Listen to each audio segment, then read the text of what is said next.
திரைத்துறையில் அரை நூற்றாண்டுக்கும் மேலாக ஒரு நல்ல இசை கலைஞராகவும் நாடக நடிகராகவும் திரைத்துறையின் நகைச்சுவை நடிகராகவும் இப்படி பல்வேறு பரிமாணங்களில் பிரகாசித்தவர் பெருமதிப்பிற்குரிய மதன் பாபு அவர்கள்.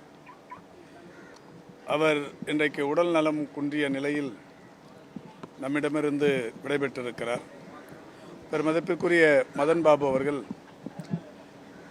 சென்னை தெற்கு மாவட்ட திராவிட முன்னேற்ற கழகத்தின் சார்பில் முத்தமிழறிஞர் கலைஞர் மற்றும் வணக்கத்திற்குரிய தமிழ்நாட்டின் இன்றைய முதல்வர் ஆகியோரின் பிறந்த நாள் விழாக்களுக்கு நாங்கள் அழைக்கிற போதெல்லாம் வருகை தந்து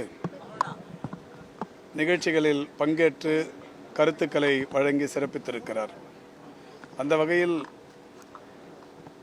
பல்வேறு வகைகளில் திரைத்துறையில் பிரகாசித்த பெருமதிப்பிற்குரிய மதன் பாபு அவர்களின் இழப்பு என்பது ஈடு செய்ய இயலாத ஒன்று. அவரை பிரிந்து வாடும் அவர்தம் குடும்பத்தாருக்கும் நண்பர்களுக்கும் ஆழ்ந்த இரங்கலை திராவிட முன்னேற்ற கழகத்தின் சார்பில் தெரிவித்துக் கொள்கின்றேன்.